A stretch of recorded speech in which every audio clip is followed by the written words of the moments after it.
Hello, and welcome to Nuts About Baseball, a podcast that will entertain you with discussions involving everything baseball. I'm your host, Joe Grimme, and I appreciate you joining me. Sit back, relax, and enjoy as I share my passion for the sport we call America's pastime.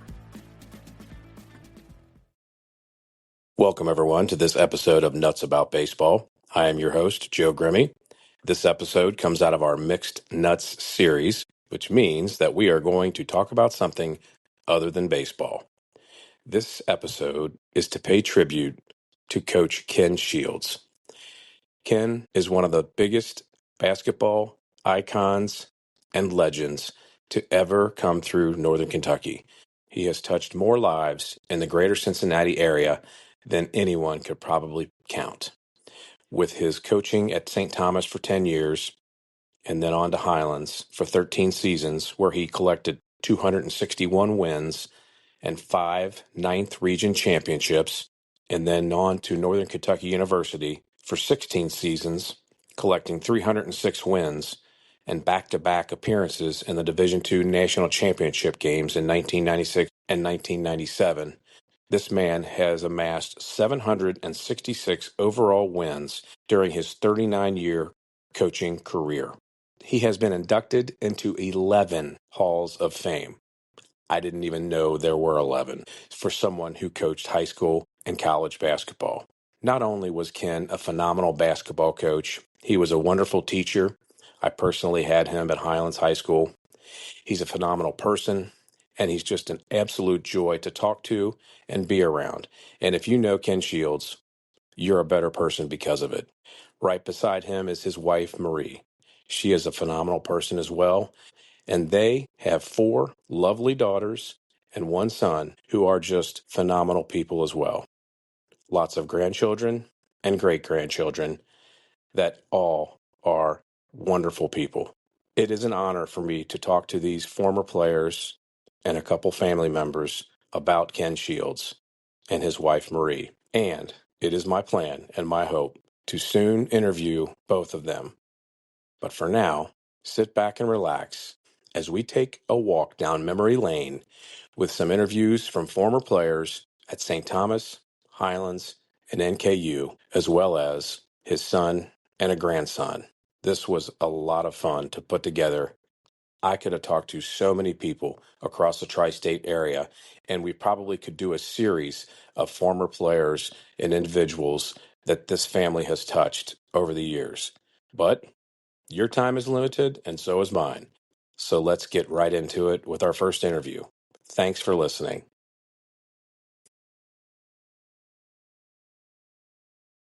All right, during this portion of the episode, I am joined by a former player of Kenney Shields at St. Thomas High School, and that's Bill Stoeckle. Bill, thanks for joining me today. You're welcome. You are unique in this podcast episode because you're the only one that played for Coach Shields at St. Thomas, and I'm sure a lot of the listeners don't even realize that St. Thomas used to have a high school back in the day, and that's when you attended. When did you graduate high school? 1970. Okay. Was Coach Shields already there when you were attending, or did he come there while you were in your high school career? Yes, he was there, I'm pretty sure, because I got there 65 in the high school, so I started in 65. Okay. Tell me a little bit about the experience you had with him on the basketball team. What type of coach was he, and what type of person was he on and off the court from what you remember? I'm getting emotional. I kiss the ground he walks on. And he does, and it's not just me, it's everybody that he's ever coached since he started, wherever he was. He treated everybody like they were his son. And, he did what he's supposed to do, embarrass you if you screw up. And like they say, you never argue with the coach, and I never did. He was truly a family man. That's Yes. something that I remember growing up, and he still is a family man. He's got a huge group of kids, grandchildren, great-grandchildren now. What are some of the things that he would do to help motivate you on the court and also off the court? Because he didn't just counsel you and teach you things about basketball. It was about life in general. But what are some of the things that you remember? Well, Of course, he wanted us to have the good grades so we could play, and it's hard to explain, but he would, one time we were practicing and they threw the ball into me about 4 times and I dropped the ball. So he blows a whistle, gets everybody in a circle and puts me in the middle and grabs my wrists. And he said, Stowe, what's wrong with your hands? You know, he didn't try to embarrass you, but I kept my mouth shut. And like I said, he talked to you on and off the court. And if you need anything, you could go to him. Like I said, he asked questions about your family and friends and everything. And that's about it. He cared about you more than just as a basketball player, but a young man in general. Yes. Yeah. In 1970, Ludlow used to have a real old gym, real skinny gym, but they built a new gym in 1970, and there was a coach from Brunswick, Georgia, came up here to have a scrimmage. He wanted to try to get some guys to play for him. Kenny took me, Tony Arnson, Bob Croman from Holmes, and Dan Reese that played at Highlands. We went to the scrimmage. I got in the scrimmage, only touched the ball twice. After the scrimmage, he said, want to use and play ball for me on a scholarship?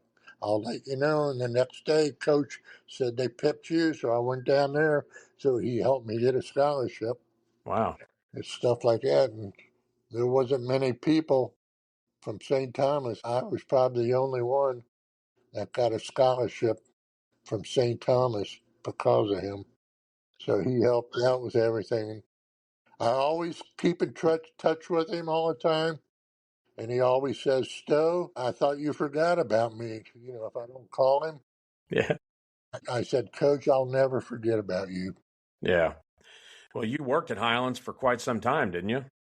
Yes, I was a supervisor and a custodian for 28 years. John Messmer, who was assistant coach, he coached at Highlands, and Coach Shields coached at Highlands. Mike Lissam, who I played with, he worked at Highlands at one time. So all these guys from St. Thomas kept me going when I was there because they were always there. Yeah. When I was there. Probably able to relive some of those memories while you were working up there with them at the same time. Yes.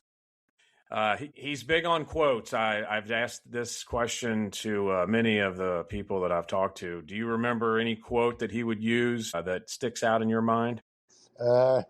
We were at John Messmer's house the year, I think John was coaching when Highlands went to the state tournament or the ninth region finals. It might have been the state tournament. And Coach always talked, and they were talking about different stuff. And he says, you can't make a chicken salad out of chicken shit.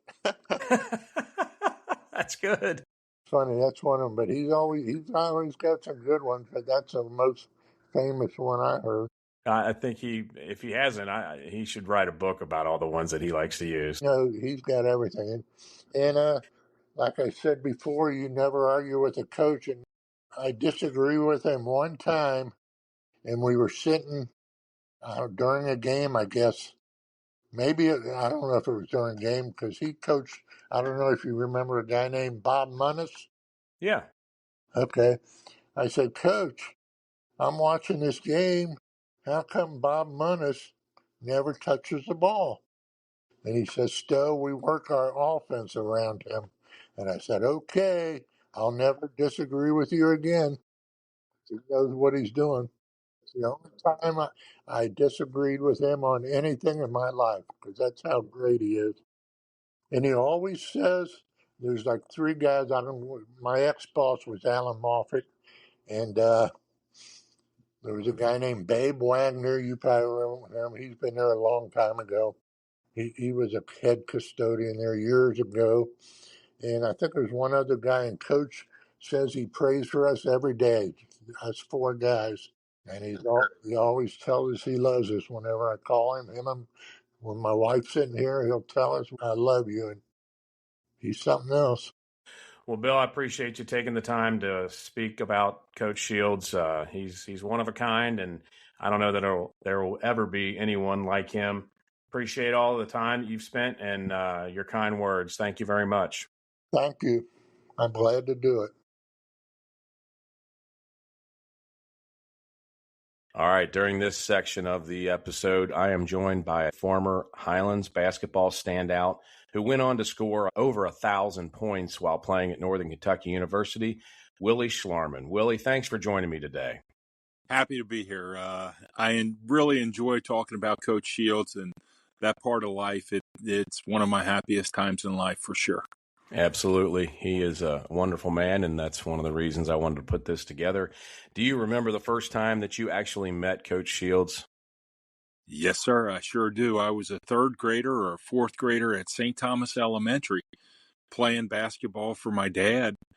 Growing up and going to St. Thomas school, we would practice, I want to say at 6 o'clock on Wednesday nights in the St. Thomas gym. And I can remember going into the locker room and the St. Thomas varsity team was coming off the floor, and there was an office down below the locker room there that Coach Shields was in. And he came up and he would always say hi to us and tell us to keep working hard. And I remember walking out of there one day saying to my dad, "Who is that guy?" He said, "That's Coach Shields. He coaches the boys here at school, and hopefully one day you're good enough to be able to play for him." And that was my first time of actually seeing him and meeting him. And I can remember him saying something to me one day about, "Hey, you're doing really well." He said, "Keep working hard, and hopefully one day I'll get to coach you."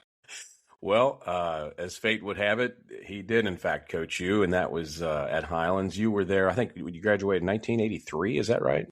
Correct. 1983. And I was fortunate enough to be in the seventh and eighth grade when he had that really good team in 78, 79 with Mike Voorhees and Dan Sullivan and my buddy's older brother, Jeff Fisher, and Bob Bunnis. And, you know, they were kind of the guys that set the tone for us to really concentrate on basketball and try to work hard and get better, because Coach Shields, I was an eighth grader. He let a couple of us ride the bus to and from the varsity games. We had to stand up in the aisles. I mean, it was a big thrill for an eighth grader to just get to ride the bus like that.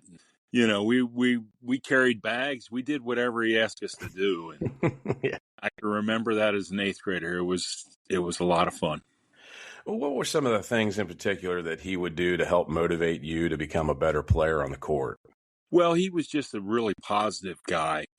He was like having a second father. He directed us so much about how to behave and how to be successful in life, not just in basketball. But he was always real positive. He always was, you know, trying to tell me things that I personally needed to work on to improve my game. He was more of the commander who brought us all together, and we all had roles on the team that he was trying to direct us that we could better help the team be successful. That's what I remember more than trying to be a guy who worked with me to get me better at this or that. He was more the master of bringing the team together, and he was just tremendous at that. Part of the reason he had so much success, I'm sure. How would he handle a tough loss in the locker room? Would he have some sort of a speech, or would he just kind of go silent and then talk about it the next day, or what was his method of handling a bad game for you guys? So as an eighth grader, that team went downstate, and I remember, you know, just being around them as far as on the bus and stuff. But as a freshman, I got to dress with the varsity team, and that team got to the regional finals in 1980, and we got beat by Dickie Beal and Holmes. Coach was so positive with that group because, you know, that 79 team, man, they had some really good players, and then he lost a lot of seniors. So there were a lot of guys stepping into roles that really they didn't play the year before, but he was so positive and convinced us all the time in my 4 years at Highlands that we were always going to be playing our best basketball in March. I mean, he had us totally believe in that, and it didn't matter how we did during the season. You know, to your point about what would he say to us after a loss, it was one of those games that is going to make us better at the end of the year. He just kept talking about that. Hey, this one was one that it's all practice until March, boys. We'll be ready to play them. There's nothing like I always talk about my senior year. My junior year was easy. We had a really good team. Freddie Terry, David Simons, Jeff Kramer, Rich Maley. We had a big guy who was young, Mike Moore.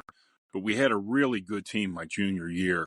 And I didn't feel any pressure because as a junior, you don't have to worry about the next year. You don't have to worry about what you're going to do after you graduate from high school. You don't have to worry about any of that stuff. And it was really fun, and we had a really good team, and we got to Rupp Arena that year.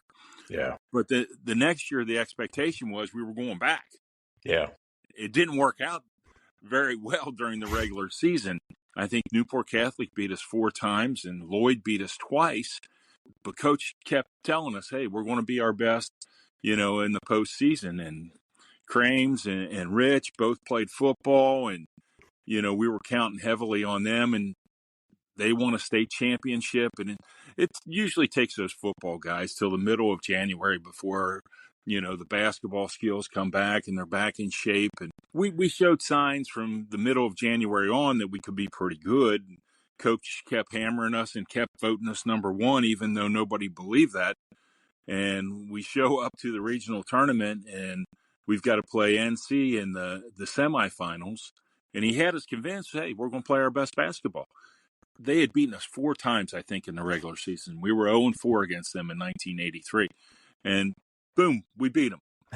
Only to show up the next night to have to beat Lloyd, who had beaten us twice. We were 0-6 versus the 2 teams we were going to see in the semis and the finals. But the man kept telling us all year that when we get there, we'll be ready. And we were ready. We beat those guys in the finals, and, we're back in Rupp Arena, and everybody was smiling again. But he was just a tremendous motivator. He very positive, and like I said, he was the second father that I had in my life.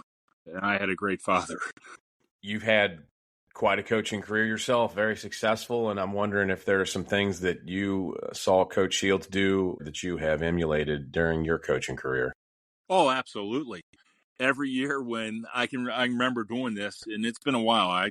I gave up coaching way back in 2009, so it's been a long time. But way back in when I started, I was out at Brossart, and I had some really good teams.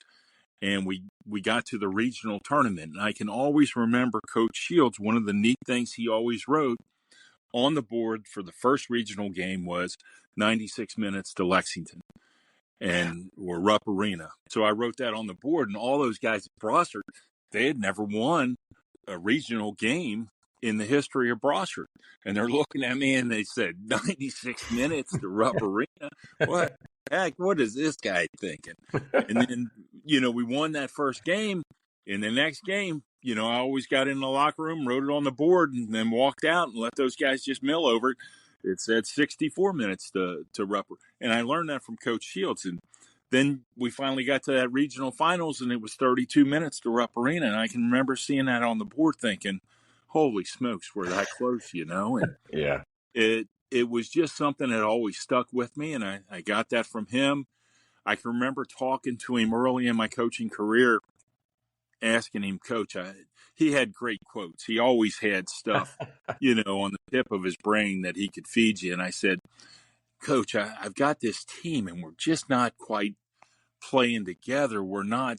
How do I give them something that, what's something I can feed them that I can keep focusing on to get us playing together, he said, Willie, just tell them, you need to play with one heartbeat. And that became the thing I kept impressing on that team was, guys, we're close, but we're not playing with one heartbeat yet. And boom, that took off and stayed with us all year. And it kind of stayed with me in my career after that. I kept always telling the guys, hey, we got to play with one heartbeat. You led me right into my next question. Quotes. He's famous for loving his quotes and always reciting them. So do you have a favorite quote other than the one you just talked about that he would always use? He used to always talk about the relationship between God and family and school. And he used to always say, hey, God's number 1.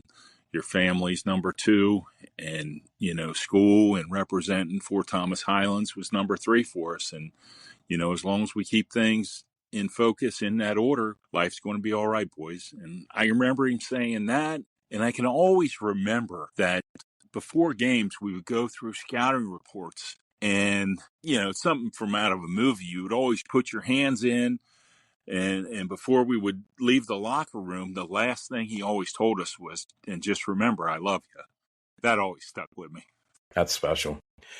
Well, I really appreciate you taking a few minutes out of your day to talk with me today. And I think it's going to be neat once we put this out there and let the listeners hear what you and others have to say about Coach Shields. He's a special man, not only on the basketball court, but off the court. And he's touched a lot of lives around this area. So thank you very much for your time today. Oh, you're welcome. And Coach Shields was always a real easy guy to love. When you run into him, ask you about your family, ask you about how's your life going, and that was always his focus. Basketball was the medium that he used to have that impact in our life. So he's an easy guy to talk about for sure. All right, for this portion of the episode, I am joined by former Highlands basketball standout who went on to play 4 years at Vanderbilt and was probably the best high school basketball player to ever come out of Northern Kentucky. Welcome to the podcast, Scott Draud. Well, Joe, thank you very much for having me. It's certainly a pleasure to be here. Well, I appreciate you taking some time out of your busy schedule to join me. A little teaser for my listeners is that someday in the near future, you and I are going to get together for an episode just with you to talk about your career. But this one's about Coach Shields, and I appreciate you being willing to do that. This is going to be fun when I get it all put together. But you played for Coach Shields when you were at high school at Highlands, and you graduated in 1986. Yes. Did you know much about Coach Shields before you actually made the team for the first time? So my dad and Kenney Shields were friends growing up, and they kind of met each other in high school and college, and they worked at a park in Covington called Goebel Park, where they were both kind of like buddies over throughout the course of their high school and college days. But they were both looking for work, and they were able to find like summer work through the park systems in Covington. I met him really through my dad, and Kenney at the time was, again, he was running the park service in Covington there, but he was also an official at Covington Turners. So, way back in the day, there weren't really a lot of opportunities for guys to play, like organized basketball in gyms per se. Yeah. And there was a gym in Covington called the Boys and Girls Club, and then there was Covington Turners. But Coach Shields was an official in Covington Turners there for decades, and he would do it really just kind of pro bono. Hmm. And so I got to really to know him as a kid. I probably would have been, 9, 10 years old when I started playing basketball. He was as nice of a person, back in the 70s when I met him as he was really, when he coached me in the 80s and really all throughout his life.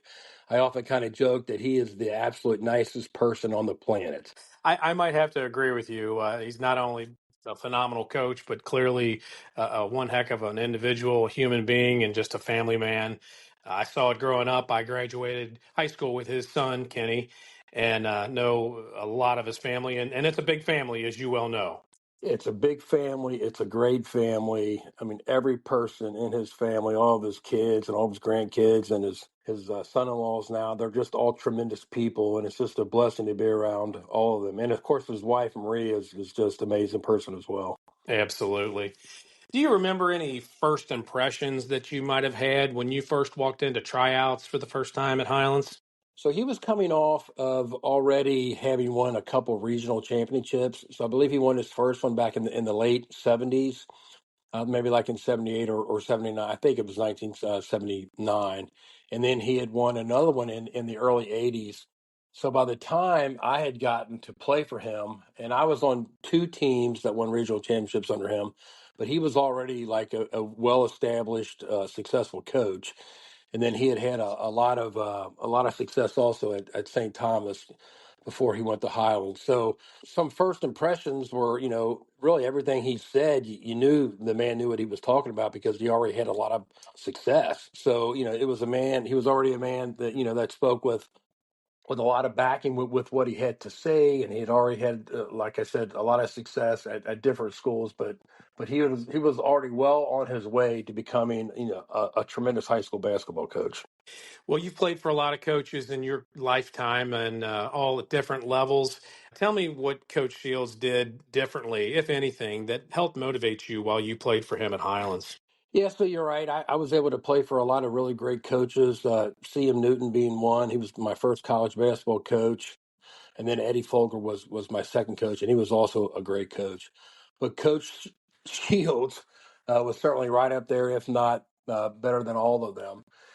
He had really just an uncanny ability to connect with his players, and his teams just always had the ability to peak at the right time. It was just really unusual how he would kind of lay low and even take some losses earlier in the season to where they wouldn't bother him as much. Uh, just knowing that he was going to kind of turn it on harder later. And the way that he positioned his teams to kind of mature and to really peak later it was just phenomenal, really. And I think of all the teams that played for him, we were definitely playing our best basketball come March, and a great emphasis was placed on it throughout the course of the season. Well, speaking of peaking, we're coming up on a 40-year anniversary on February 15th, and I know you know what I'm talking about, but in case the listeners don't remember or are not aware of what happened on February 15th in 1986, you scored 69 points in one game against Holmes. And from what I read, if there had been a three-point line, you would have had 82 points. Is that accurate? Well, I don't know that to be true, but I do know that Coach Shields had mentioned that because he had gone back to watch the film. There was no 3-point line back then. That's what Coach Shields always says. So, I'm inclined to believe it would be true if it's coming out of his mouth. But yeah, there wasn't a 3-point line. So, but back then I took most of my shots were really from that deep anyway. And I do remember this. It was a close game. It was a back and forth game. It was an up and down game, and we had played Holmes twice before that season. So this would have been the third time we played them in another regular season game. We had beaten them twice before, and so Reynolds Flynn, instead of playing a box and one on me like he had done in the other two games and lost, he decided to just play me straight up. And It didn't work. Well, I tell you what, after you go from being playing against a boxing and one and a chaser and all that, it was just so easy, like actually being open and not have to work for it. And he Yeah. kept that up really until halftime, and then I believe I had 39 at halftime, and then that's when he went back to the boxing one in the second half. But I just remembered it being like, hey, this is what it's like not having to play against a double team, and because that was the only game really all my entire senior season where I didn't face some type of gimmick defense. Yeah, sure. You were 1 point shy of breaking the Greater Cincinnati record for points in a game, and in that article, Coach Shields he took you out with a minute to go, and he didn't know you were that close to breaking the record. And if this is all true, have you ever given him a hard time about that and joked with him about it? Yeah, evidently there was a guy in Cincinnati who played at St. Bernard, and I don't really remember the guy's name, but he evidently scored 70 points in a contest back like in the early 1970s. And but what happened? Kenny took me out with about a minute. I think there was almost a minute 50 to go, or a minute 52, or something like that. But we had started to stretch the lead, so the lead went from 8 to 10 to almost 20. And Kenny just wasn't going to be a coach who was going to keep his starters in if the game was out of hand, and it had gotten out of hand. And so Yeah. he did the right thing by pulling me. He didn't know it at the time. I didn't know it. Nobody. In fact, I didn't know how many points I even had. But he kind of apologized for it, and he has to me over the years just because he said I would have kept you in if I would have only known. But he didn't know either. So his heart was in the right place, and and he and Reynolds Flynn, and Reynolds Flynn was the head basketball coach at Holmes at the time, and he was a great high school basketball coach. But Yeah. they had a good friendship, and he just wasn't going to do that. So it was the right thing to do at the time, even though there's a bit of regret of not being able to get the Greater Cincinnati record as well. Maybe a little shout out to a few of those other players that you played with during that game. Do you remember? Obviously, you remember some of those names, but maybe they're listening out there. How about that?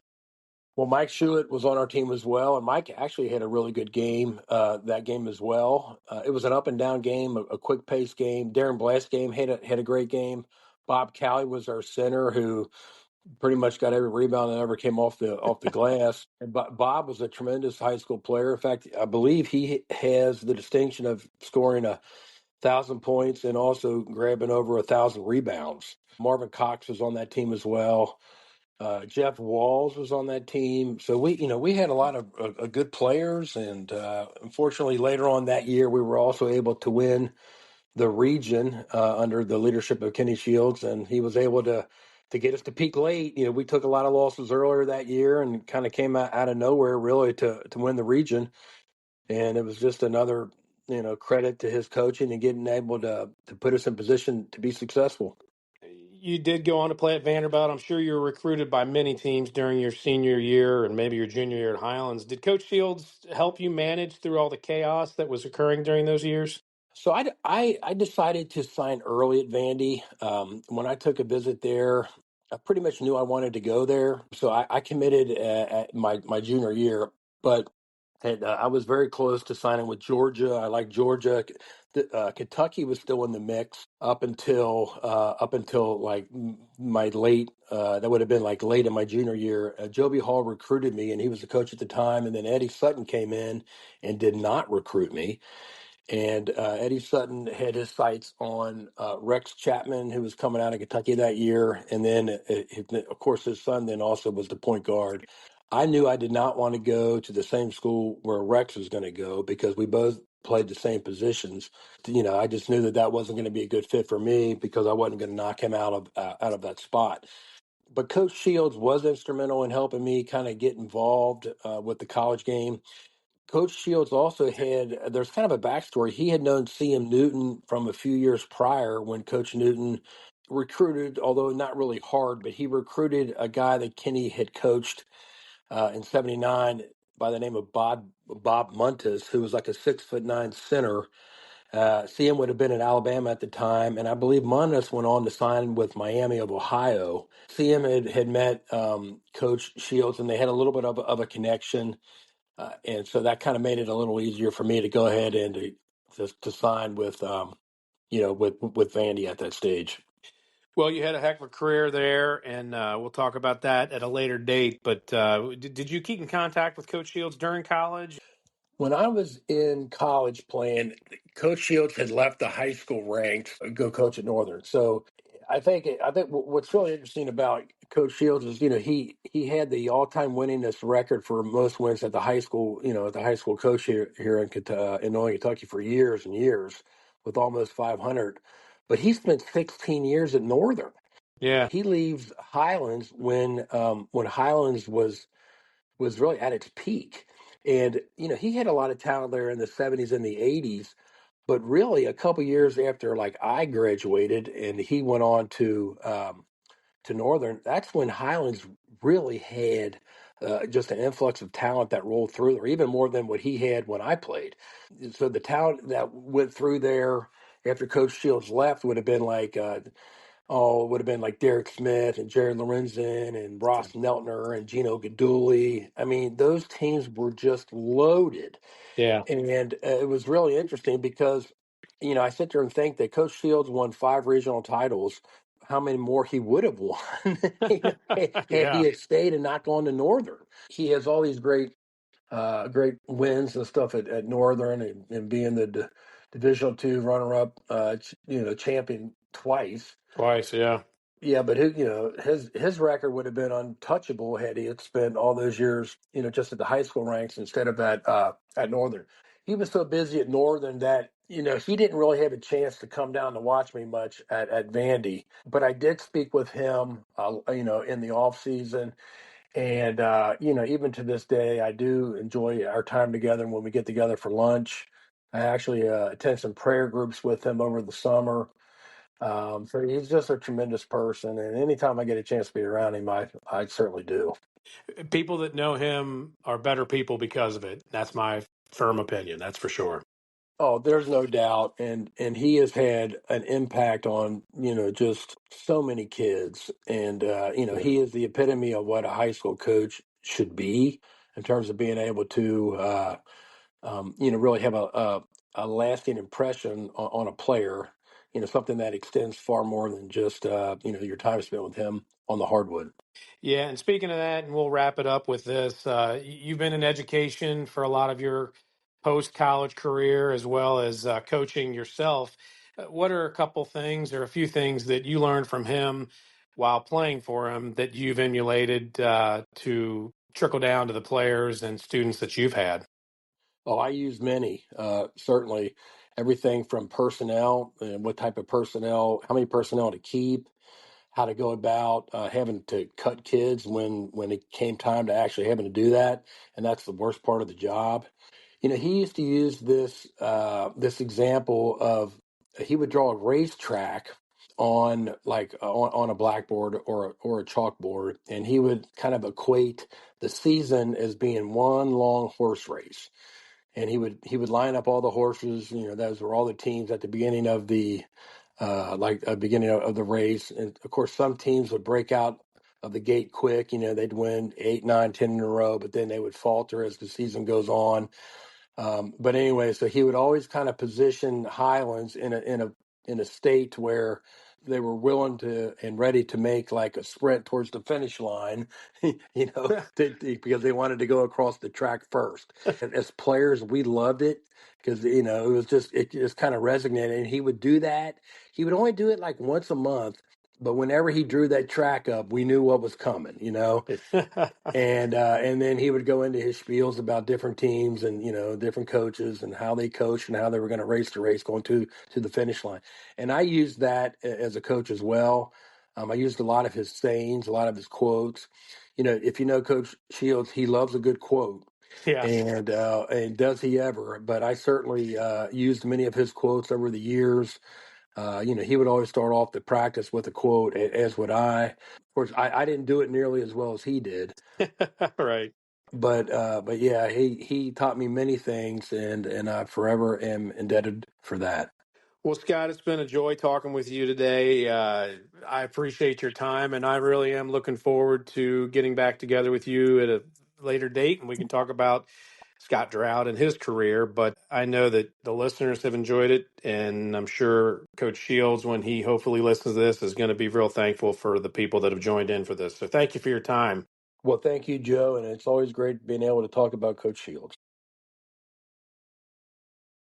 Jessica Remily with Who Are You, your local marketing and branding agency. With over 25 years in the marketing industry, Jessica helps businesses define and create an authentic brand to engage and connect in desired local communities. Whether it's developing a basic social media calendar, a full brand strategy with implementation blueprint, mapping out an open house event, or exclusive targeted print and digital ads, direct mail, websites, SEO, and simplified online listings and review management solutions, Jessica helps local businesses get found as an option among all the big brands so they can be chosen.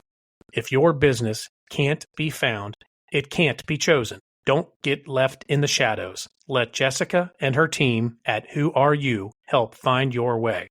For a free consultation or online presence audit, call 859-802-7574 or message her on Facebook, Jessica Remily, Remole, or you can email Jessica at whoareyoullc.com. Now, I am joined by Shannon Minor, a former standout at North College Hill many, many years ago. I'm going to date both of us because I think you just turned 51 yesterday, didn't you, Shannon? Yes, I did. Old man now, or at least older. But there are people definitely older than me and you. But we Yeah. also have a lot of more people probably younger than us. But it's Yeah. still good. Absolutely. I turned 53 earlier this month, and most of my listeners are around in the 40s, 50s, so I'm sure they're going to remember your name because you went on to play at Northern. But we're going to talk about Coach Ken Shields, like I'd said to you, and wanted to just ask you a few questions here about your remembrance of him. Obviously, NKU, which is where you played, was recruiting you in high school, but were there other schools looking at you as well? Yeah, I had a couple D2 schools, also a couple Division I schools. I know a lot of times when kids talk about the recruitment, that's always a big deal. For me, I had Duquesne. I also had a school called Armstrong State. But NKU was one of the main schools. Now, again, now it's a lot different than what it was, 30 years ago. But, Coach Shields and all of his coaches would come to my summer games, practices, and I just really felt at home with Coach Shields because, he's such a family guy. And I think that was the one thing that stood out to my family and I when he was recruiting us. And, that's what really just kind of drew me to NKU. And when I went on my visit, it was just everything that, all of his goals and that he had for our team and the program and for me. It just seemed right. And so I'm glad that's what I did because now I wouldn't be here today talking to you if it wasn't, for Coach Shields. Tell me some things that he said or some things he did during that recruitment process that was different than the other coaches you were dealing with. Well, just, I think we had talked about this before we started, just with the family. Me coming from a strong family, mom and dad, always being supportive of me, both athletically and academically. I felt like Coach Shields was that extension of my parents. I felt like when I went to school and went to college, be it was only 30 minutes away, but I felt like being there at NKU, being on campus, being in that locker room, being in team meetings. Coach was just so good with like keeping it family. And it didn't feel like you were far away, which I wasn't. But still, I didn't feel like I was far away from my parents in that because I felt like Coach Shields gave you that like father figure in that, and he was that extension of my family. Yeah. Now, was there anything in particular that he did once you arrived on campus to make you feel comfortable about that transition from high school to college basketball? He was always really good about meeting one on one and just talking about not even basketball, just about life, about your classes, about your girlfriend, your relationships with your teammates. He just always kept it different or other than just basketball. He was good at X's and O's and sitting down and talking about basketball and what you needed to do. He would always give us our role, say, hey, this is what I expect of you. Like for me, I was you had to be your assist to turnover ratio had to be 3-1, and mine was 3-1. So I was really aware of that throughout the whole time. But other than basketball, just sitting with him and talking, he absolutely taught a university one class, orientation class at NKU, and all the basketball players had to be in there. And I think I learned a lot from him there in that setting as well because it wasn't in the locker room, it wasn't on the court, it was in a classroom, and so we saw him in a different light, but he also helped us. Yeah. You had some success out there. I know you had back-to-back regional championships and played in the national championship game in 96 and 97, right? Yes, that's correct. Yep. Tell me a little bit about those experiences. Well, it was different because obviously we didn't have social media. Cell phones were just if you had a cell phone, that was like kind of neat. So, we had the newspaper, we had reporters there. And so it was a very different time then. We didn't have a lot of cameras and like they do now and have all these highlights. It was just it was such a different time back then. I know it was 30 years ago, but it was just the family setting. Again, it goes back to how he was raised and how he raised his family. He did that with us. We all got along with each other. We competed in practice, but he made us all feel a part of the team. And so I came off the bench one year, started one year, but we had great success. I think the last 3 years we were 80-16. The last 3 years. It was all because of him. I mean, he was our leader. He did a great job with his assistant coaches, Dave Hils, who was our defensive coordinator. He did a great job with our defense. But I think our togetherness as a team, and that was because of Coach Shields, was a big reason for our success. Well, obviously in sports and in life, nobody's perfect, and you had failures, I'm sure, just as your teammates did. How would he handle times when you'd lose or you'd make mistakes or do something wrong on the court in order to help encourage you to do better in the future? Well, I think those meetings that we would have, he would have one big one, with the team after after the game. But then when we got back on campus or the next day, he would always call you in and have those meetings with you. And he wasn't a big yeller and screamer at us. He was more of a teacher. And I think we really appreciated that as a team. Now, going back to perfection, we did have one perfection guy, Paul Cleston, who That's didn't right. who didn't Free miss a throws. free throw. Yeah. So he was 94 free throws. 94. I So remember reading that. Yeah. so when he's trying for perfection, that was the one guy that did have perfection. But Coach Shields brought about a calmness to our program because of the way he went about it every day. Again, did he ever raise his voice? Yes. Parents raise their voice at their kids. I get it. Coach Shields had a good handle on our audience. He knew who he was dealing with on our team. He knew all those personalities on our team. He knew how to reach us, which ones he could maybe raise his voice at, or which ones he had to kind of put his arm around, which ones he had to maybe talk one on one to in his office or in the locker room. And so I really think he knew how to read the room and knew his personnel. You have a favorite memory or favorite game that you can recall regarding your time at Northern or with Coach Shields? Yeah, I mean, definitely. The 3 overtime game my sophomore year. I don't know if you are familiar with that game. I have to say I'm not, so tell me about it. Okay, so the triple overtime game, we just beat Southern Indiana on Thursday night. They were both ranked in the top maybe 10, and we beat Southern Indiana. And then on Saturday, we have to play on a snowy day today.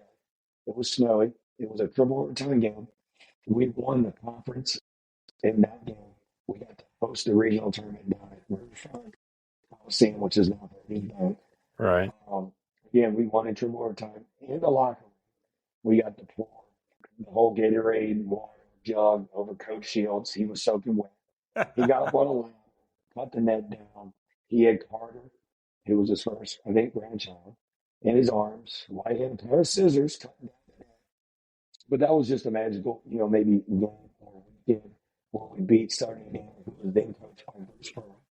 If you remember Bruce Pearl. Yeah, Tennessee. So, yep, in Auburn. So, that was just a big weekend. We actually, with Coach Shields, he always, he shaved his head that weekend in the University Center. He got his ear pierced the following year. And then if we would have won the national championship, he was going to get a tattoo on his arm. And so those are the memories. Those are the things I think that he passed on to a lot of guys that are not coaches that played for him, that gave us good ideas and some things that we would do to motivate our team. But those are some of the things that he did to motivate us and those memories. That's a lot of fun. I think what speaks for itself is the message you sent back to me. I reached out to you on Facebook and told you what I was doing. And I think you put into words, sure, I'll do it. I'll do anything for Coach. And I think that says a lot about what you think about the man, because he's a legend and he's just touched so many lives in the area, and you're one of them. And I think what you have done in your career, teacher, coach, you've probably taken a lot of what you learned from him and put it into your own methods. Coach never said like, hey, I'm a good person, or hey, this is what you have to do to become a good person. I just think he just kind of led us and with his words and what he said, we picked up on that. And again, like we had talked about off the record earlier before we started, a lot of times you don't need people to tell you things. They just lead by example. And that's what, Coach Sugar, that's just what he did. He led by example. He taught us with his words and his example. And I think that just kind of inspired a lot of us to become teachers and coaches. And like I said, his tree of coaches from his former players is a long list. Well, Shannon, I appreciate your time. I know you're a busy man. You got to go out and shovel some snow. We're going to watch the football games later, but thank you very much. And I look forward to having you back in the future to talk a little bit more about your career and your time out at Northern as a basketball player as well. I appreciate it. During this section of the episode, I am joined by former Highlands basketball standout that went on to play with Ken Shields at Northern Kentucky University, and he is now the head coach at the University of Louisville for the women's basketball team. Welcome, Jeff Walz. Thanks for joining me today. I appreciate it. Thank you. I honestly have to say that out of all the people I'm talking to in this episode, you were the last person I thought would be able to do it, given that you are so busy and you are, as we speak, in California. I assume in a hotel room because it's 8 a.m. on a Saturday morning. You just beat Stanford a couple nights ago, and you've got Cal tomorrow. So thank you. I really, really appreciate you taking the time to do this. I appreciate the opportunity. Well, you played at Highlands. I'm sure most, if not all, of our listeners know that. You graduated in 1990. I was there with you, a year behind you in the class of 91. I can't remember, though, when you were coming up at Highlands, were you able to play for Coach Shields before he left for NKU? Yes, I was fortunate enough to play for Coach as a freshman. That was 86, I believe, 87. We actually won the region that year and had the chance to go on and play in the state tournament. And it was a great opportunity. We played Clay County in the first round with Richie Farmer and Russ and Chadwell and all those guys. And it was just a neat experience as a freshman. Didn't play much at all on varsity, but was still a part of it. Yeah. And then as a sophomore, played a lot more. And in my sophomore year was cut short when I broke my wrist in like the fourth or fifth game. But still had the chance to play for Coach for 2 years. And then Coach Petty took over, played for Coach Petty for the final two, and then was fortunate enough to go on and play for Coach Shields at Northern Kentucky for 2 years before I like to say I retired. Well, growing up in Fort Thomas and knowing about Coach Shields, do you remember when you realized what kind of a legend that he was becoming with the coaching career that he had established? I think it's something as a kid you don't realize until you've moved on and you get the chance to reflect. Because as a high school kid, growing up, we used to go all the games. You watch Willie Schlarman, you're watching, when Scott Draud was there. You'd sit there and watch games, but you really wouldn't understand completely what was going on. You were just looking forward to the chance to hopefully, when you were able to be a basketball player, as a freshman on JV and varsity and work your way up. How involved was Coach Shields in recruiting you to come to NKU? Well, coach was great. I mean, he gave me an opportunity. I really enjoyed my time there. I've still got some great friends that played on the basketball team. Greg Filia, who played with us and played for Coach, his daughter Layla, I recruited to come to Louisville. She ended up at Michigan, then transferred to Texas for a year, and now she's playing at Syracuse. So we'll play them here in about a week. But you build the relationships with your teammates. And I realized after about 2.5 years, I like to say the good Lord did not bless me with very quick feet. So that's at that point in time that I realized, hey, I don't want to keep playing. But that's when I kind of got into to coaching, and that's kind of it's worked out for me. I would say so. How did it go when you decided that you wanted to tell him, I think I'm done playing, Coach? Well, exactly how it went was I walked into his office right before the season officially started, which back then it was October the 15th. Would have been after my sophomore year, and I just walked in and said, "Coach, I'm wasting your money and you're wasting my time." And it's not good when it didn't take him but probably about 15 seconds to agree with me. But it was just one of those things that I was able to look in the mirror and go, you know what? These guys I'm playing with are quicker, better, spend more time in the gym. I was still cutting grass. I enjoyed making money. Yeah. And then when I called home and said, "Hey, I'm giving up my scholarship. I'm quitting," my parents were very supportive, but they said, "Okay, how you paying for college?" Yeah. But back in those days, it was about, I think, $750 a semester Yeah. for 12 hours made you full time, and anything after that was free.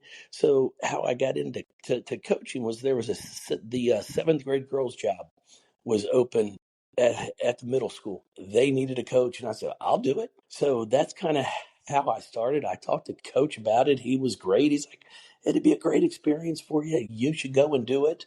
And it just kind of went from there. You're right. I'd say it worked out for you. I'm anxious to have you back to talk about Jeff Walz only, and I'm looking forward to that conversation. But you've been to several locations. Now you're leading the number 7 ranked Louisville Cardinals women's team. You were under Coach Shields. You learned from him.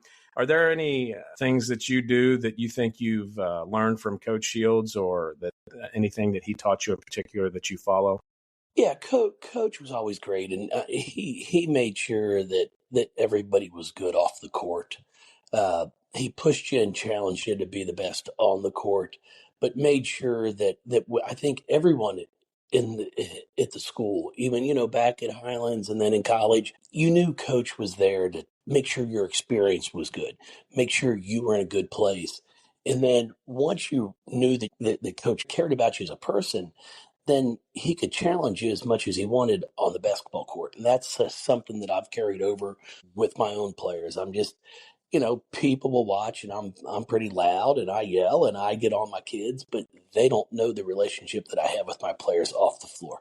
And Coach was a big part of that. And I was fortunate to watch him do that and know the impact that it not only had on me, but everybody else that he coached. He is a big fan of quotes. I'm sure you remember that. He sure is. Do you have any quote that might stick out that he used to use, or any quote that he used that you use with your girls these days?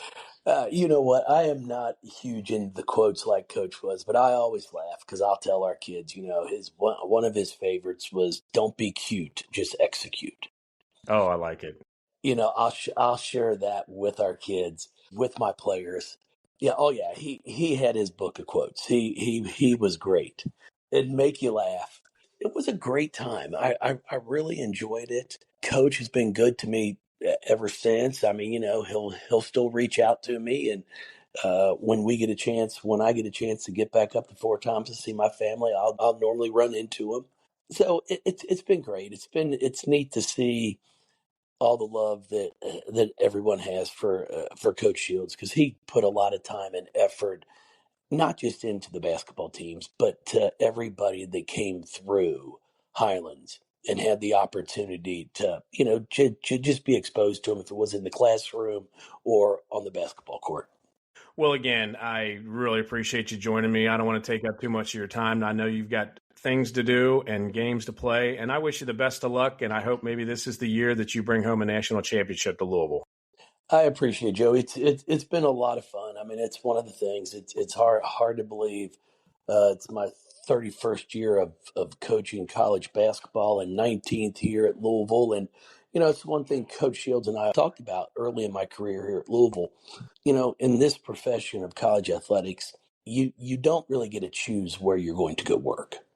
I'd applied for several head coaching jobs before I had got this opportunity here at Louisville and couldn't get them. And then all of a sudden, I get the opportunity to be a head coach an hour and a half from home.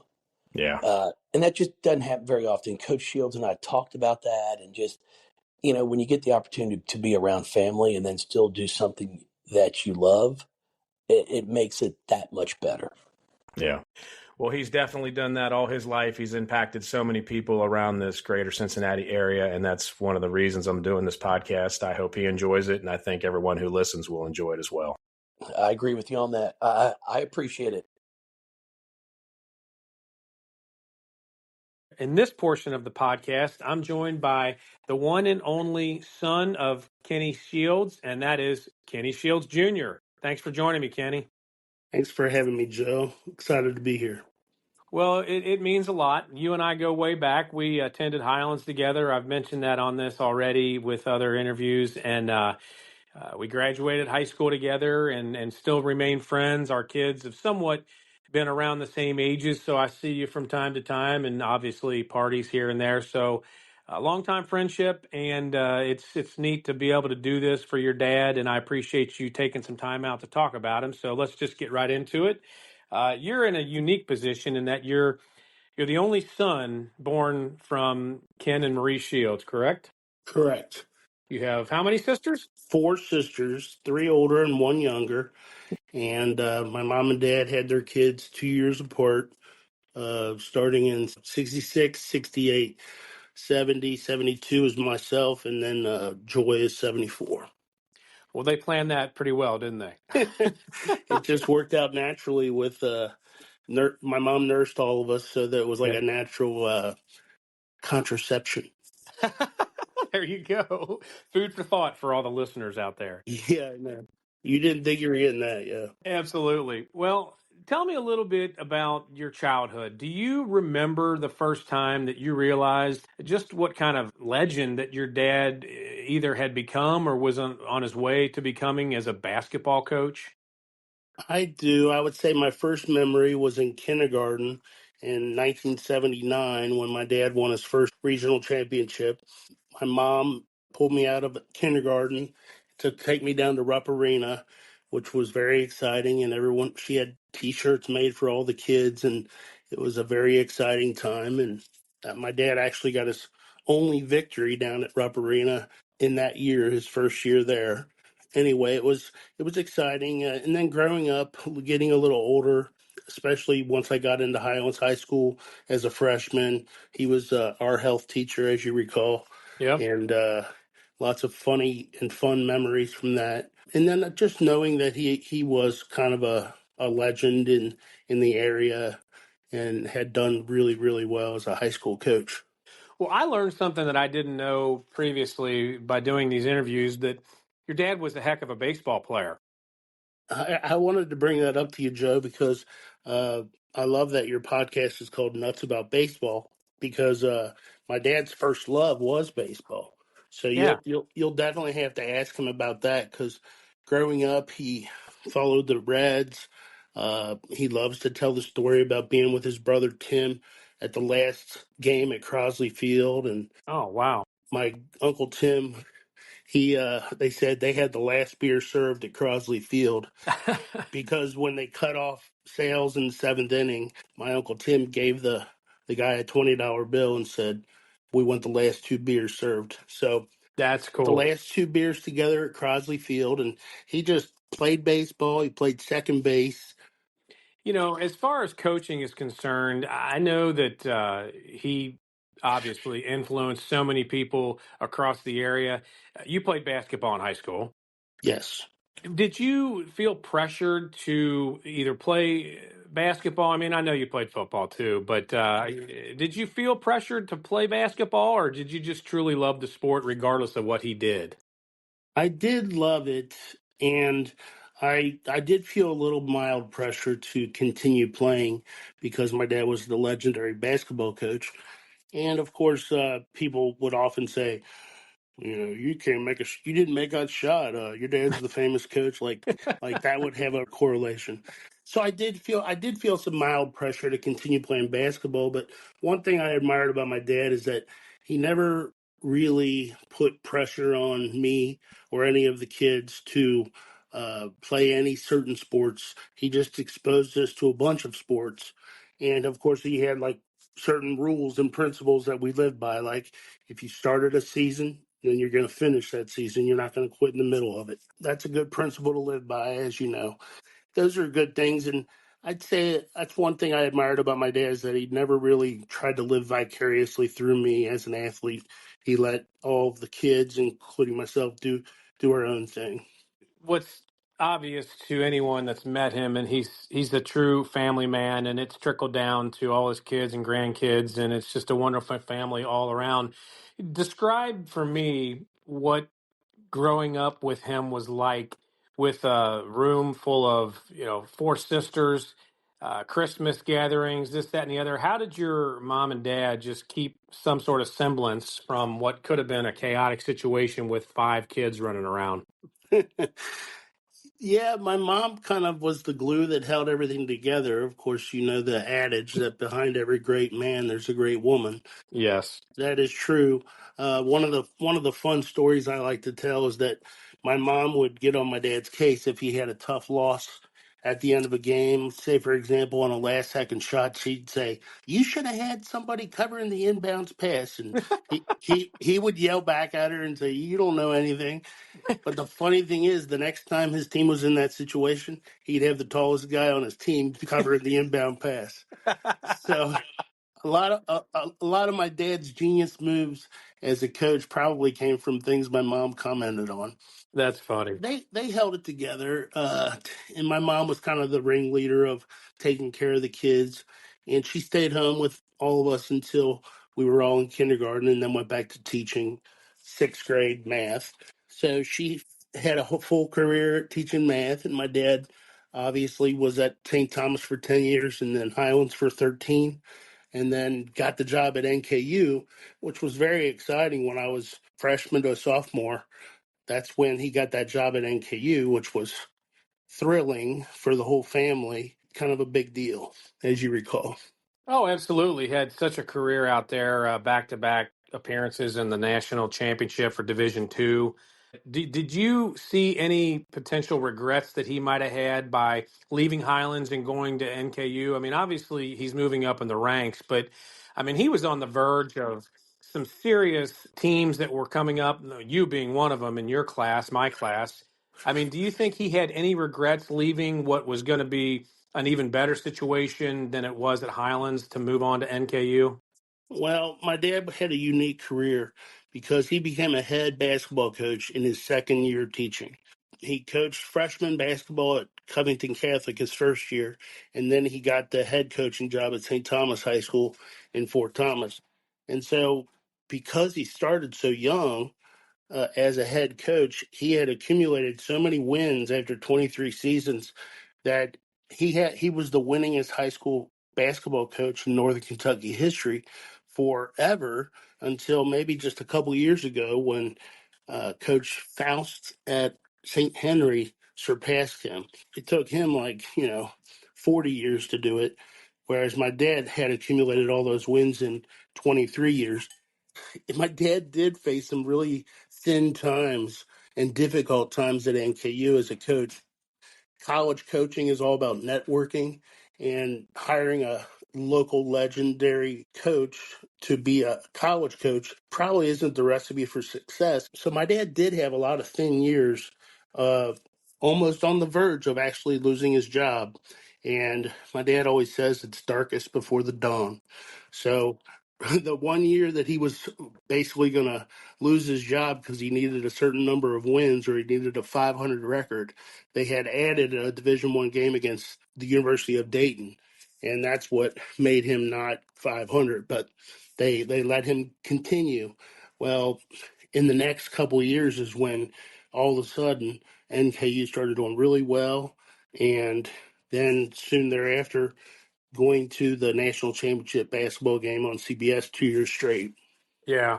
Oh, that's great. Did you go to those games? Yes, absolutely. It was in Louisville, amazingly, because it's the national championship for Division II basketball, but it happened to be in Louisville at their convention center. We all went to those, of course, and they were thrilling and nerve wracking. It was so much fun to get through the Elite Eight. That's how Division II, the tournament. By the time they all joined together, it's the Elite Eight. Getting those first two victories both times 2 years in a row was huge. And then because we were major underdogs in all those games. And then the last game, we lost by 1 point, which was really a Mm, bummer. But yeah. still, to be on national television and to come that close 2 years in a row was exciting.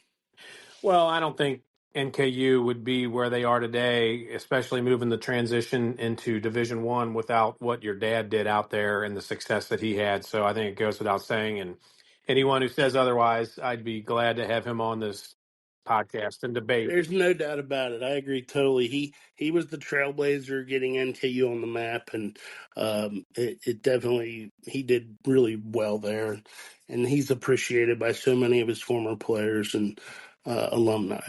Absolutely. Do you have a funny story? I'm sure there are tons of them, but do you have a funny story that really stands out for you regarding your dad, and whether it's at home with the kids or on the court or after a game or anything like that?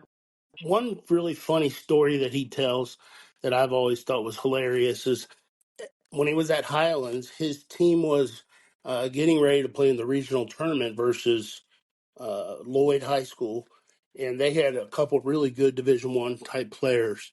And they had a point guard who still referees basketball today. I won't name his name so he doesn't embarrass him. But Okay. they had a point guard who basically wasn't a great shooter. And my dad said, "We're going to sag off this point guard." He said, "Don't even guard." He said, "If he makes the first shot he hits, we're all getting on the bus and leaving because we're going to lose the game. Sure enough, as luck would have it, they get into the game and they sag off the point guard, and he shoots the shot from the top of the key and swishes it. And all the players looked at my dad like, "What the heck?" But they did stick with it and played hard, and they ended up winning the game. So I think that's a great story. How he said, "We can just get on the bus and leave because we're not going to win." That is awesome. I mean, the stories that people have about him could go on and on for days, and I'm getting a few of them as I do these small interviews, but that's a good one. How about quotes? I mean, he's famous for having quotes, saying quotes, and remembering quotes. Do you have a favorite quote or two that he has used with you or around you that you like to utilize in your teaching or anything like that? I do. I mean, he loves his adages and quotes, and he always said to me when I was growing up, Kenny, if you sleep with dogs, you're going to get fleas. Yeah, And of course, he meant like if I hang around people that are doing certain things, I'm going to end up doing those things too. And I would say, no, no, no, I don't. I do my own thing, Dad. But the truth is, he was right. Like you end up, people rub off on you, and you end up doing similar habits that of people you hang out with. absolutely. But I think a quote that relates to coaching that I always loved is he would say to his teams, "Are you willing to give up what you are for what we can become?" Oh, I like that one. And one of his famous times at NKU before he made one of his runs to the national championship was where he had to ask two of his starters. He got this ingenious idea to ask two of his starters, Andre McClendon and Shannon Minor, to sit on the bench and not be starters at the beginning of the game. And then he started in place of them Andy and Kevin Listerman. Yeah. And it sounds antithetical and crazy. And of course, he would say that to Andre and Shannon when they spoke to him at the front of the bus. Are you willing to give up what you are for what we can become? Well, sure enough, that quote held true, and they went all the way to the national championship game. And what the genius of my dad's move there was that most teams, when substitutes go in, become a little weaker, whereas when he would put Andre and Shannon in, the team became stronger. And that's the genius of the move, and it worked out wonderfully. That's a great story. You and I could probably sit here for a couple hours, and you could just have story after story, quote after quote. It'd be entertaining for all. But I want to get a snippet from as many people as I can. I really appreciate your time, and I look forward to putting this together. And I hope your dad enjoys it when he hears it. And you're coaching, you're teaching now, but do you coach as well? I don't coach anymore. I coached early in my career. I was a football coach. I gravitated more toward football and played at Highlands and then Thomas More College. So I was more the football arena, unlike my dad. But thanks for having me on, Joe. This was great. My dad's going to love it. My whole family's going to really appreciate it. I appreciate you putting this together. Thank you so much. All right. During this portion of the episode, I am joined by someone who has somewhat of a different perspective about Coach Ken Shields. That is one of his grandchildren, a fine young man by the name of Abe Hils. Abe, thanks for joining me and welcome to the podcast. Mr. Grimme, I really appreciate you having me. It is an honor to be on this podcast. I've been a good, loyal listener for, some episodes now, and to actually get the chance to be on it means the world. Well, that means a lot to me. Thank you. You're one of my son Matthew's best friends, and I've seen you grow up, and it's been a joy to be around you and your family. And I'm glad at least you admit listening to it. He will never admit that he listens to it, but he'll make a few comments here and there, and it makes me think. I think he does listen to it once in a while. I'll tell you what, I have some conversations with Matthew about it. Me and Mash, we go back and forth. So I can tell you right now, I'll be the one to attest he does listen to it. Okay, that's you're my witness. Thank you very much. Absolutely. You got it. You got it. Well, a little background for the listeners. Your mom is Dawn, one of Ken and Marie's daughters, and she is married to Mike. And we were just talking a little bit offline. Teachers all the way around. You just finished your degree at Northern Kentucky University, and you're teaching at Holmes, correct? Yes, that is correct. I just started in January of 2026. And like you said, teaching is something that's almost a gene in our blood at this point, and we've all gotten that from Coach. That's something that, we all joke around, the apple doesn't fall far from the tree, and he's definitely the trunk of that tree for sure. Absolutely. First of all, what do you call him? We all know that there are many names: grandpa, granddad, grandfather. What do you call him? So everybody knows him as Coach Shields, but I get the honor to know him as Paul, P.A. Okay. Yeah, I like it. All right. Sounds good. I wanted to get that out of the way because I didn't want to call him something that you didn't. So let's go way back. If you can go back to your childhood, do you have a specific first memory of Paul? Honestly, my first memory of Paul might be the farewell to Regents Hall game at NKU. And Regents Hall historically was their basketball arena before NKU built what is now Truist Arena. And Regents Hall is where Coach Shields, as well as my other grandpa, he's passed away for 10 years now, Moat Hils, both of them were head basketball coaches at Regents Hall at NKU over the years before I was born. Now, that game at Regents Hall was obviously the last one. And that was I believe it was in the late 2000s. It might have been 2007, maybe. Mm-hmm. And 3 years before that, in 2004, on March 5th of 2004, Coach Shields, who I know as Paul, coached his last ever game at NKU on March 5th, 2004. About 2 hours before that game, his grandson, Abe Hils, was born. Well, that is pretty unique. Yes, very unique. And unfortunately, they lost the game. So I don't know. Maybe I brought him some bad luck that day. I'm not too sure about that. Well, he could have been thinking about you and the birth of his grandson and not specifically paying too much attention to the game. You never know. Yeah, you never know. Now, later on, they eventually lost that game, as I just said. But, Coach he was getting interviewed because everybody knew that would be his last game because he had announced it before the season. And they say, Coach, how does it feel that this is going to be your last game ever coaching, the Norseman here at Northern Kentucky? And, the stoic that he is, instead of saying, oh, it's terrible, he goes, I just want to thank God that my grandson, Abraham Martin Moat Hils, was born. He's a healthy young man. And he would always call me Abraham Martin Moat after my other grandpa, who he actually coached under for 1 year at Covcath himself. Wow, that's really cool. People I've talked to, and I actually had him as a teacher at Highlands and knew him growing up myself, graduated with his son, Kenney.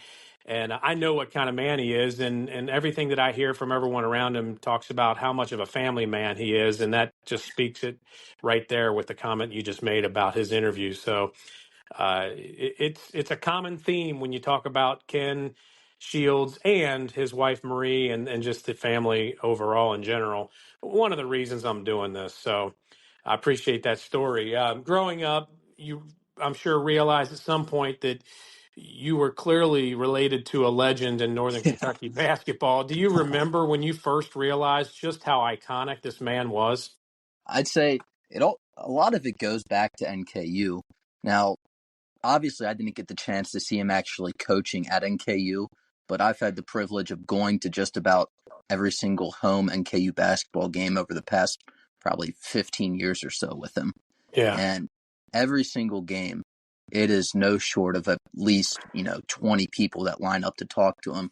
And when I was still in elementary school, people would come up to talk to him. And as great as he is, he has the memory of somebody that it's incomprehensible, the things that he can remember. And he can, talk to somebody about what they had for lunch 20 years ago together. And then, some people come up and talk to him for, the entire second half.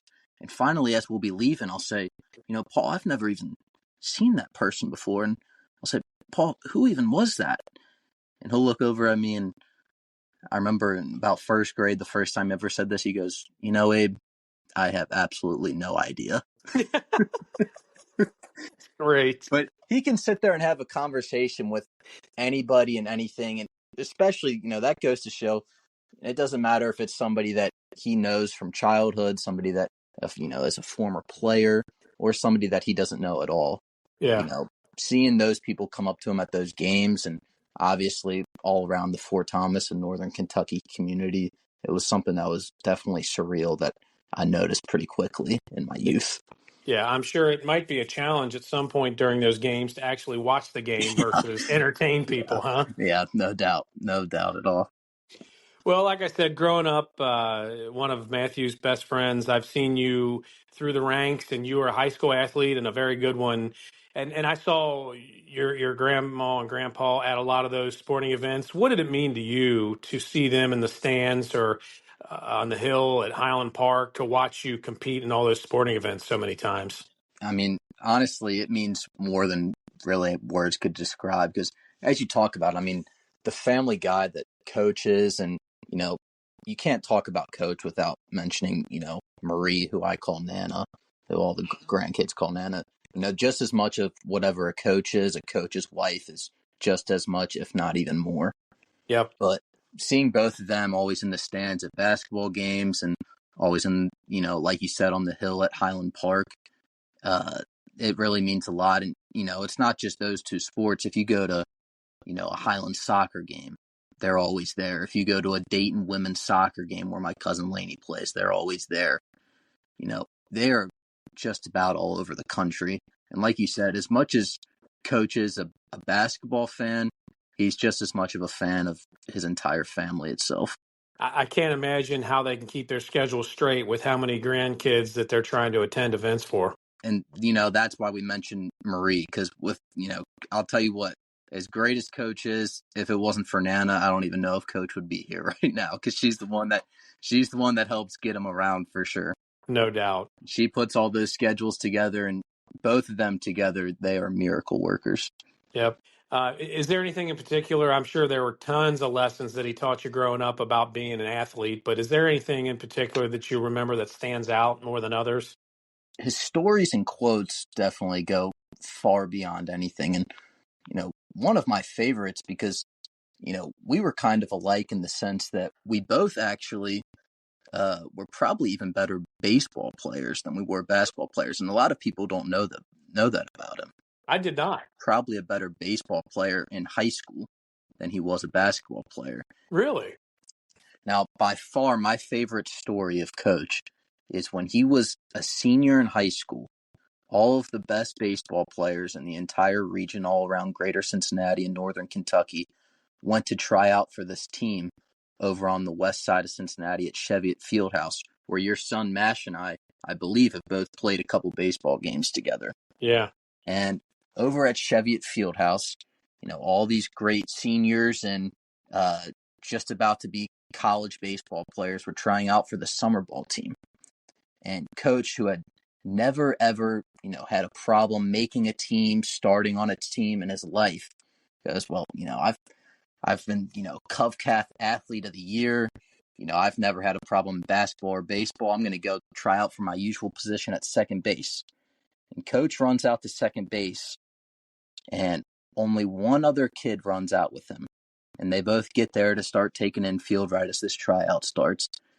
And this one other kid looks him dead in the eye and says, what are you doing out here? And Paul said, well, trying out for second base, obviously. And the kid said, well, you better get the F out of here because you're wasting your time. And Paul would get cut from that team because that second baseman would not only to go on to start as the second baseman for that team, but that same kid who told him that he was wasting his time would go on to have 4,256 hits in Major League Baseball. The all-time hit king, Pete Rose. You got to be kidding me.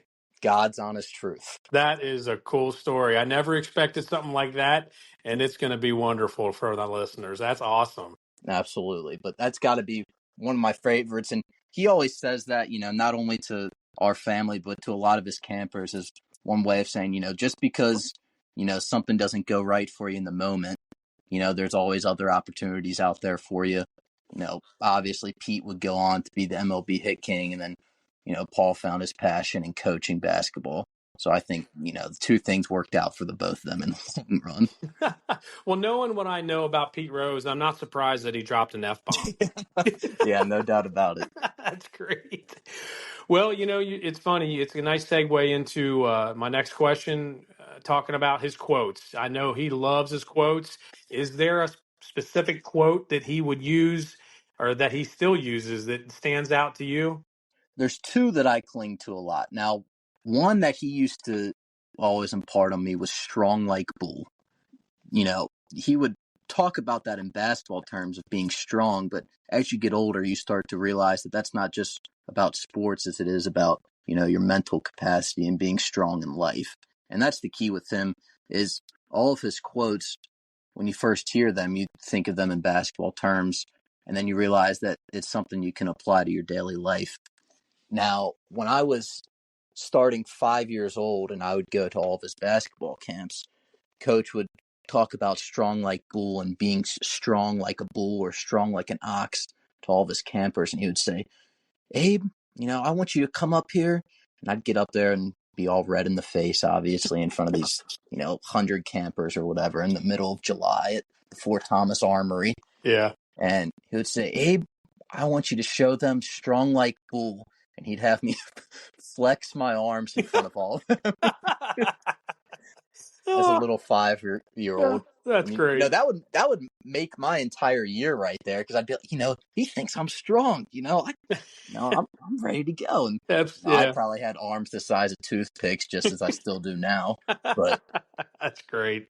him motivating others is what a lot of those quotes are all about, and motivating them, like I said, not just for basketball, but also for life.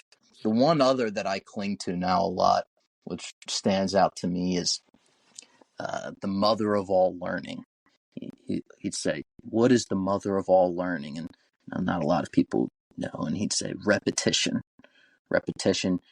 correct practice, not just repetition in basketball, not just baseball, but repetition in your daily life. Things can come if you repeat them over and over again, whether you want to be a good basketball player, whether you want to be a good teacher, whether you want to be a good husband, a good father, a good brother, a good sister, and even good in your faith. You got to repeat it over and over and over again. Those two things I like a lot for sure. Great quotes and great lessons learned from a very wise man. It's obviously trickled down. And do you have any interest in getting into the coaching realm?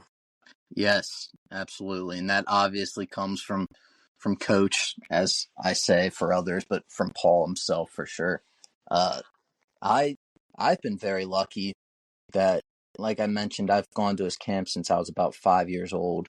And, he's been working his camps for over half a century now, That's crazy. for over 50 years. I mean, coaching kids in sports and life for 50 plus years. I mean, you're talking about hundreds of thousands of kids all over Cincinnati, Northern Kentucky, just the entire region itself. And going from being a camper to now somebody who actually I can call a coworker, technically, because I work all of his camps with him now. Yeah. I've realized that, I've been lucky enough that other than coach, I've been to more individual days of his camps than anybody else in the history of the world. That's funny. It is funny. And I think about it and I'm like, wow, all these days. And I'm like, it's been about 20 years and I'm still not even halfway to what he's done ever. That's crazy. Yeah, Wow. no doubt. But definitely, his love of teaching and coaching, it's really just helping, kids become the best version of themselves. And nobody really does it quite like him. So there's a lot of big shoes to fill, but it's definitely a good challenge to be able to try to fill at least part of them. Yep. You got that right. Well, I appreciate you taking a few minutes out of your day to talk with me. And I wish you the best of luck in your teaching career and your coaching career. And I am sure I will see you around soon when you hang with Mash and the boys. Absolutely. Mr. Grimme, I would like to thank you for having me on. I'd like to thank you for, doing this little tribute to Coach and this podcast about him. And also, I'd like to thank you as a former Highlands baseball player. You were integral in helping put together the current turf field at Highland Park. And that was very big. And not only that, when I was in high school, but you did a lot for District 22 Knothole when I was a young kid growing up. So I'd like to thank you for that. Well, that means a lot to me. Thank you very much. I appreciate those kind words. I enjoyed most of that time. It was a lot of stress and effort to put that turf in, but I had a lot of help with all the investors and donations and people around the community. We are very lucky to have grown up and lived in that city to experience just the overall community camaraderie that goes with living in Fort Thomas. And I'm sure it's the same in a lot of other cities, but that's the one that I know and love, and I enjoyed watching you grow up and play there, and I've got a lot of memories. So thank you for those words. It means a lot. Absolutely. I'd like to leave with one last quote from Coach. Before Coach would send all of his players out to the floor out of the locker room, whether it was at St. Thomas High School, Highlands High School, Northern Kentucky University, or even coaching all of us grandkids at St. Catherine back when we were in elementary school, no matter the level, he would always tell all of his players, go out there, do your best, nothing more, nothing less, nothing else. God bless you, and I love you. So, Paul, whenever you're hearing this, if it's a surprise, I'd like to tell you thank you for doing your best for our entire family and the entire region. Nothing more, nothing less, nothing else. God bless you, and I love you, Paul.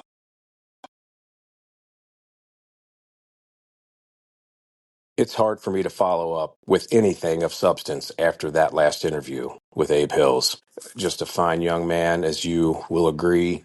I really want to thank everyone who joined me for these interviews, and I appreciate all of you listeners to take the time to enjoy this walk down memory lane like I did.